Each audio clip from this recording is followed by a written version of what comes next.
Digital क्रैपिंग के साथ चलिए आदरणीय मैम के पास चलते हैं। आदरणीय प्रियंका मैम, स्वागत है मैम, आइए प्लीज। धन्यवाद। जय आरसीएम, सुप्रभात। अ, वैसे आज शनिवार का दिन है और हम सब आज के दिन कीसोल की चर्चा करते हैं, लेकिन कीसोल पे बात करने से पहले कुछ और आप लोगों से बात करना चाहूंगी। और जो टॉपिक चला है आज जंक फूड का, कहीं ना कहीं हम सब जैसे ही ये बात आती है हम सब कॉन्शियस हो जाते हैं कि हमें अपने डाइट का, अपने फूड का, अपने हेल्थ का कैसे ध्यान रख सकते हैं। जानते हुए भी हम कुछ चीजों को इग्नोर नहीं कर पाते हैं, या फिर हमको ऐसे लगता है कि सारी दुनिया कर रही है तो हम भी कर लेंगे तो कुछ ज्यादा फर्क नहीं पड़ेगा। तो ये जो कुछ चीजों के मिथ हैं, ये कुछ जो हमारे तरीके हैं, जिस तरह से हम खास तौर से हम किचन में कुकिंग करते हैं, और मैं यहाँ पे बहुत सारी महिलाएं भी मुझे नजर आ रही है, मैं उनका भी अटेंशन आज एक बार यहाँ पर चाहूंगी। क्योंकि हम कई बार ऐसी चीजें करते आ रहे हैं सालों से। इस बारे में मैंने पहले भी आप लोगों से चर्चा की है और आज एक बार फिर से करना चाहूंगी कि हम कई सारी ऐसी चीजें करते आ रहे हैं जो हमें कहीं ना कहीं सबकॉन्शियस माइंड में पता होता है। हम कई बार आजकल इंस्टाग्राम पे या किसी के भी मुख से हमने ये सुनी होती है बात, लेकिन हम उसको इम्प्लीमेंट नहीं कर पाते हैं क्योंकि हम सालों से उसको करते आ रहे हैं। जैसे एग्जाम्पल के तौर पर कि हम ब्रश करते हैं, हमें सबको पता है कि रात को सोने से पहले ब्रश करना चाहिए, लेकिन हम उस आदत को लेकर आना अपने जीवन में, वो जो बहुत ही आसान है, फिर भी कई लोग नहीं कर पाते। कई लोग सिर्फ सुबह के टाइम ब्रश करते हैं, शाम को नहीं करते। तो ऐसी बहुत सारी छोटी छोटी सी चीजें हैं जो हम किचन में करते आ रहे हैं। कुछ चीजों के बारे में हमें नहीं पता होता है, लेकिन कुछ चीजों के बारे में पता होते हुए भी नहीं कर पाते। तो एक बार फिर से आज उन्हीं चीजों के ऊपर मैं आप सभी का एक बार फिर से ध्यान एकत्रित करना चाहूंगी। और चाहूंगी कि अब की बार हम जब ये सोचे कि हमारी रसोई में जो कुछ भी होता है वो सीधे हमारे पेट में जाता है, उस चीज को सोचते हुए हम ध्यान रखें। अगर आपके घर की महिलाएं अभी यहाँ पे नहीं बैठी हैं हमारे सेशन में साथ में, तो आप इसके बाद उनको जरूर से जाके इनके बारे में सतर्क करें, क्योंकि वाकई में कुछ चीजें बदलना सख्त जरूरी हो चुका है। अगर हम आज ध्यान नहीं देंगे तो हो सकता है कि हम बाद में खुद रिग्रेट करें कि हमें बताया गया था, हमने ऐसा क्यों नहीं किया। बिल्कुल सिंपल सी चीजें हैं, बहुत नॉर्मल सी बातें हैं जो बहुत आसानी से समझ में भी आ जाएगी, लेकिन हम आज उसका निश्चय कर लें, बस वो ज्यादा जरूरी है। जैसे कि हम खाना बनाने के लिए एल्यूमिनियम के बर्तन इस्तेमाल नहीं करने चाहिए। हम में से कई सारे घरों में एल्यूमिनियम के कुकर्स, कढ़ाई, भगोनी ये सब इस्तेमाल होती है, और हम सालों से करते आए हैं। हमारे पहले वाले जो लोग थे उन्होंने भी किया और हम भी करते आ रहे हैं। ठीक है, एक ही तो कढ़ाई बची है, इसमें ये बना लेते हैं, ये कर लेते हैं। देखिए, स्वास्थ्य से बड़ी कोई चीज नहीं है, इससे इम्पोर्टेंट कुछ भी नहीं होता है। तो हमको ये ध्यान रखना है कि ये जो हम एल्यूमिनियम के बर्तन इस्तेमाल करते हैं, उसमें जो भी पकाया हुआ खाना है, उसके साथ जो टॉक्सिक हमारे अंदर जा रहे हैं, टॉक्सिन्स जो हमारे अंदर जा रहे हैं, वो हमारी शरीर में क्या कर रहे हैं वो हम शायद अभी अंदाजा भी नहीं लगा सकते। तो हमें नहीं यूज करना है। इसके लिए कोई कोई हमको इफ बट कोई कॉम्प्रोमाइज, कोई डिस्काउंट अपने आप को नहीं देना। नहीं यूज करने हैं एल्यूमिनियम के बर्तन, मतलब नहीं यूज करने। तो अगर अभी भी कर रहे हैं तो तुरंत इसको बंद कर दीजिए। हम आमतौर पर अपना बचा हुआ दूध फ्रिज में रख देते हैं, और जब चाय गर्म करनी होती है तो इमीडिएटली दूध निकाला, चाय के अंदर वो दूध डाला, ठंडा ठंडा दूध गर्म पानी या गर्म जो हमारा उबलता हुआ बर्तन है उसमें डालेंगे और हम चाय बना लेंगे। या फिर दूध पिलाना है बच्चों को तो फ्रिज से निकाला, सीधे गैस के ऊपर गर्म चढ़ा दिया। या हमको खाना बनाना है तो सब्जी फ्रिज से निकाली, तुरंत काट के और सब्जी बना दी। मत कीजिए ऐसा बिल्कुल भी। हम जो बाहर का टेम्परेचर है और अंदर का जो फ्रिज का टेम्परेचर है, उसको हमें थोड़ा सा बैलेंस करना होता है। और स्पेशली हम जब गैस पे चीजों को लगा रहे हैं, गर्म करने के लिए रख रहे हैं, तो वो टेम्परेचर एकदम एडवर्स होता है, यानी कि बिल्कुल रिवर्स टेम्परेचर होता है। ऐसा हमें नहीं करना चाहिए, ये हमारे स्वास्थ्य के लिए बिल्कुल भी ठीक नहीं है। हम कभी कभी गर्म पानी पीना चाहते हैं, गैस पे पानी रखा, ज्यादा गर्म हो गया, उसमें ठंडा पानी मिला दिया। ऐसा भी हम कई बार करते हैं, राइट? तो ऐसा नहीं करना चाहिए। अलग अलग टेम्परेचर मतलब जो तासीर होती है पानी की, हम वही चेंज कर देते हैं हमेशा करने से। तो ये नहीं करना चाहिए हम आजकल बहुत सारे पेस्टिसाइड्स और इंजेक्शन दवाइयों की मदद से पूरे साल भर हर तरह की सब्जियां, हर तरह के फ्रूट मिलने लगे हैं। सर्दियों के दिनों में तरबूज मिलने लगे हैं, सर्दी के दिनों में आम मिलने लगे हैं, होता है ना ऐसा। गर्मी के दिनों में गाजर मिलने लगी है। तो ये जो हम को मिल रहा है तो ले लेते हैं, और ज्यादा इच्छा होती है सर्दी में, अगर मैंगो मिल रहा है तो और ज्यादा मन करेगा खाने का। ऐसा नहीं करना चाहिए। हमारे जो सीजनल फ्रूट्स हैं, जो नेचुरल तरीके से उगते हैं, नेचर ने हर एक फ्रूट को, सब्जी को उगाने का एक समय तय किया है। उसके पीछे सदियों पुरानी कोई साइंस है, इसीलिए ऐसा हुआ होगा। हम ह्यूमन बींग्स क्या करते हैं, साइंस के साथ भी खिलवाड़ करने लग जाते हैं और सब कुछ पॉसिबल कर देते हैं। हमें सीजनल फ्रूट, और अब तो मैं ये कहूंगी कि जितनी चीजें हम घर में उगा सकते हैं, अपने किचन गार्डन में उगा सकते हैं, वो इस्तेमाल करनी चाहिए, जो नेचुरल तरीके से बिना कोई एक्स्ट्रा एफर्ट डाले जो चीज उग रही है उसको इस्तेमाल करेंगे, वो हमारे स्वास्थ्य के लिए सबसे बेहतर है। एक बार में एक अनाज खाएं, वो हमारे स्वास्थ्य के लिए बेहतर होता है, जिससे कि हमारे डाइजेशन सिस्टम को सपोर्ट मिलता है, उस पर ज्यादा लोड नहीं पड़ता है। जैसे अगर आप चावल खा रहे हैं एक बार में, तो सिर्फ चावल खाएं। अगर आप रोटी खा रहे हैं एक बार में, तो रोटी खाएं। हम थोड़ी रोटी थोड़ी चावल का जो कॉम्बिनेशन खाते हैं वो अवॉइड करें। नॉन स्टिक बर्तन हमें उपयोग में नहीं लेने चाहिए, उसमें इस तरह की कोटिंग होती है जो कुकिंग के साथ साथ में वो धीरे धीरे हमारे खाने के अंदर भी शामिल हो जाती है। तो इस तरह के बर्तनों का उपयोग ना करें। हम कई बारी रात को खाने के बाद हमारे बर्तन जो है वो हम ऐसे ही सिंक में छोड़ देते हैं, किचन में छोड़ देते हैं, और आप सोचिए वो जो बचा हुआ खाना होता है उस पर रात भर में इतने सारे बैक्टीरिया डेवलप होते हैं जो शायद हमें दिखाई नहीं देते हैं, लेकिन वो हमारे वातावरण के लिए, हमारे किचन के लिए वो बहुत ही हानिकारक है। ऐसा हमें नहीं करना चाहिए। हम कई बार इस्तेमाल किए हुए बर्तनों में बार बार कुकिंग करते हैं। कढ़ाई में सब्जी बनाई, उसी कढ़ाई को बिना वॉश करे वापस उसी में दूसरी सब्जी बना ली।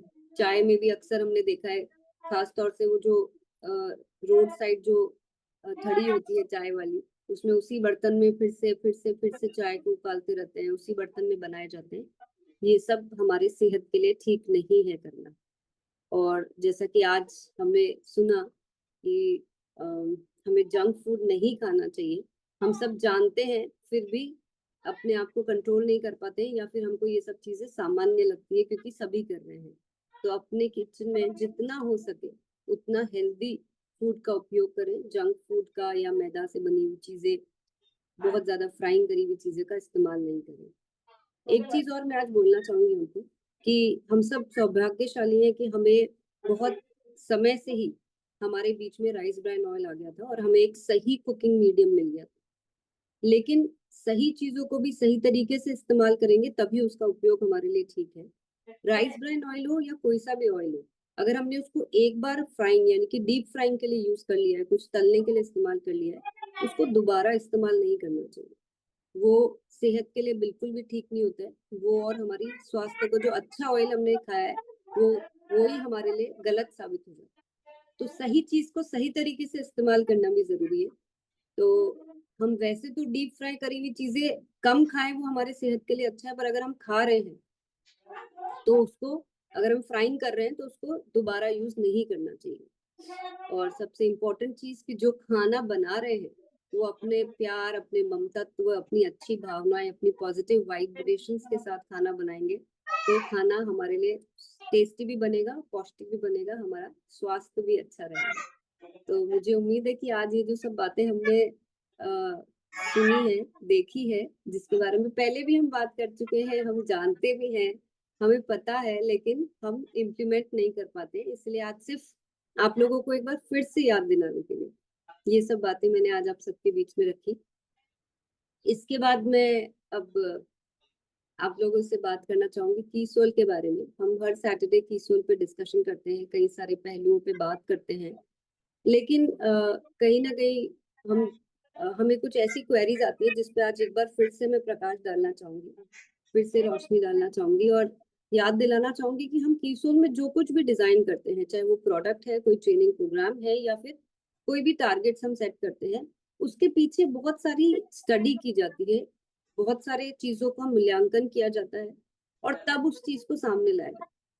अगर मैं बात करूं आज उड़ान ट्रेनिंग प्रोग्राम की, तो उड़ान एक ऐसा कोर्स है जो बिल्कुल सिंपल, हम घर से बैठ के अपने कन्वीनियंस से 1 घंटा रोज बैठ के हम इसको घर से कर सकते हैं। लेकिन ये करना क्यों जरूरी है, ये समय समय पर हम बार बार आप लोगों को बताते हैं, लेकिन मुझे ऐसा लगता है कि हम इसको सिर्फ एक ब्लेजर पाने का माध्यम समझते हैं या फिर स्टेज पे खड़े होने का एक जरिया समझते हैं।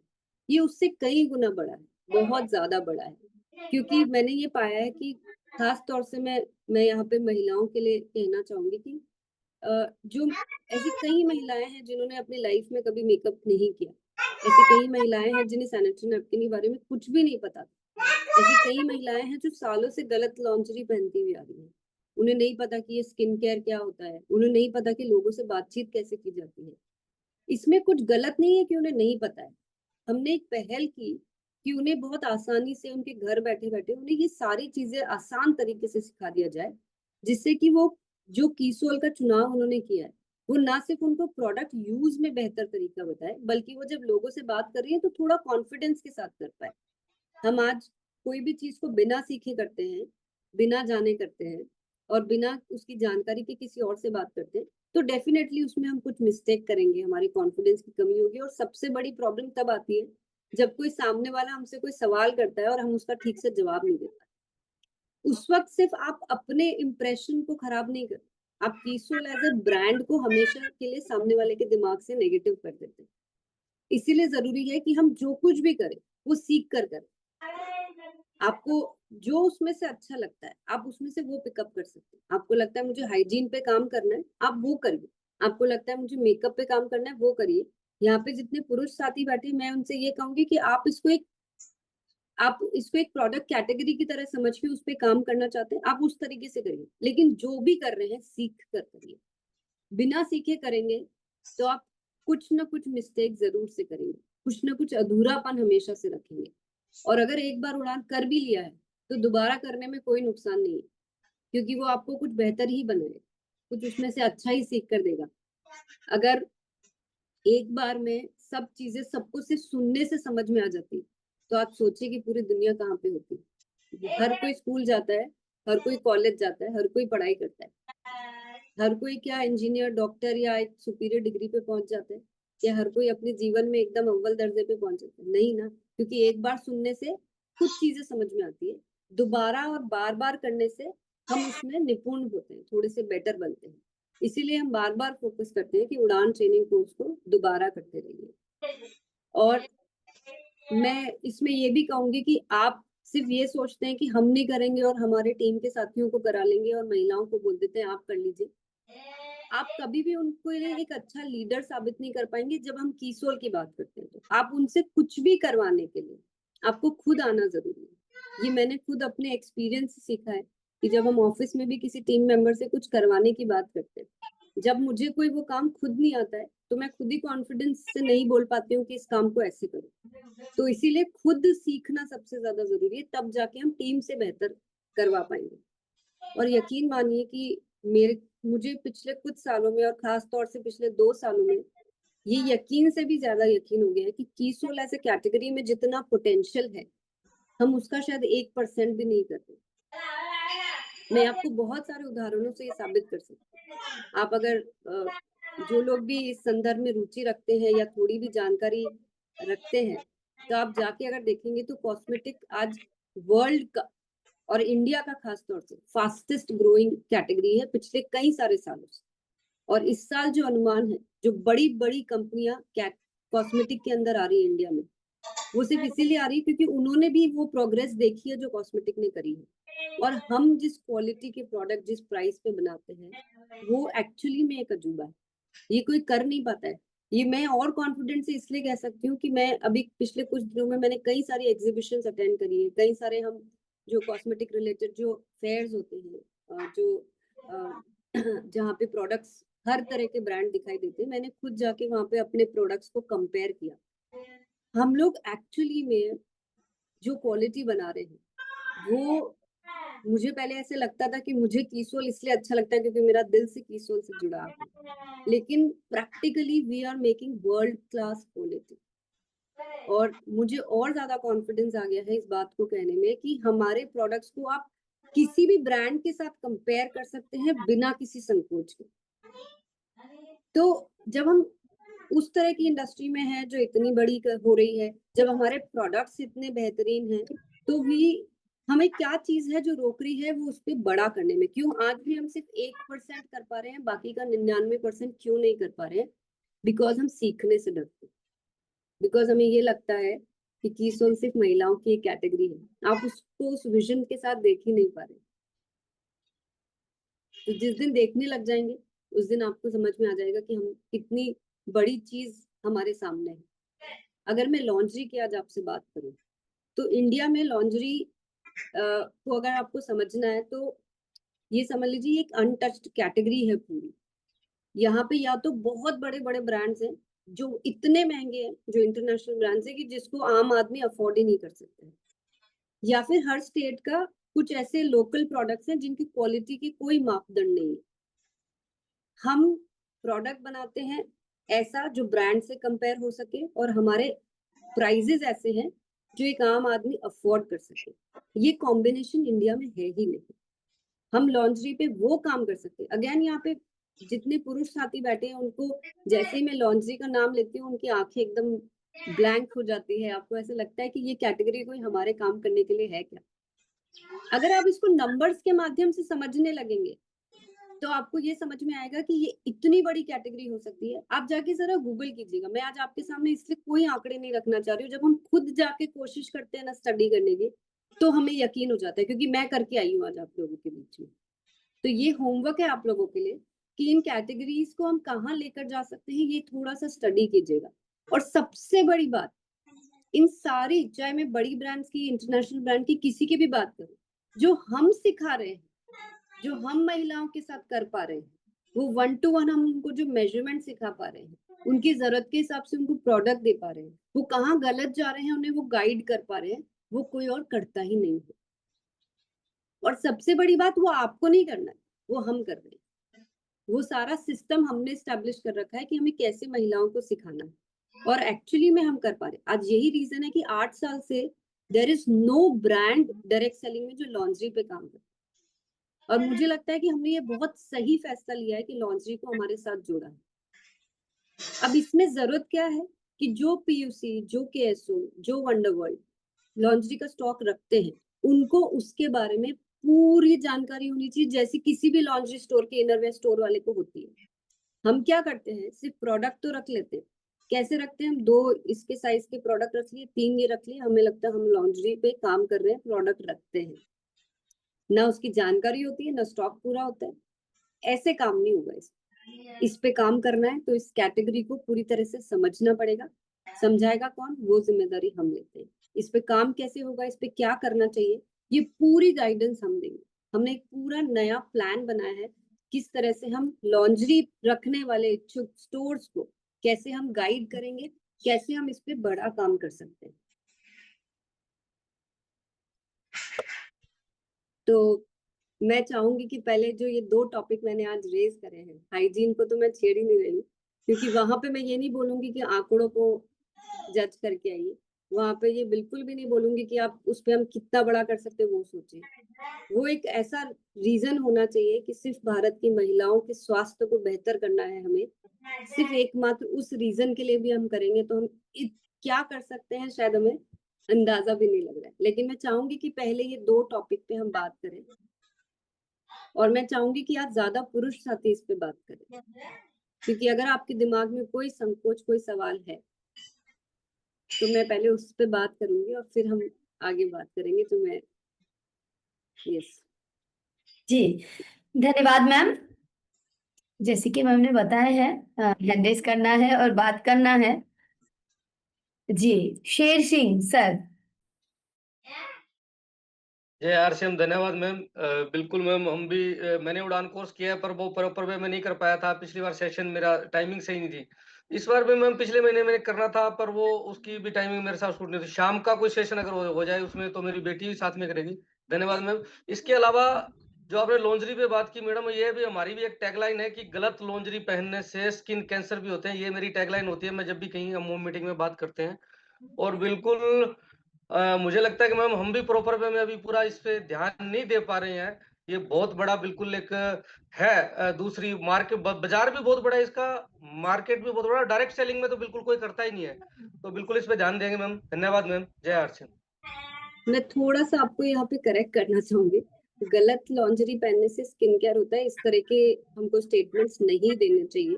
ये कोई क्लेम नहीं। पहली बात तो गलत लॉन्जरी पहनने से ब्रेस्ट कैंसर जरूर हो सकता है, नॉट स्किन कैंसर। पर वो हमको इस तरह की बातें बोलने की जरूरत नहीं है।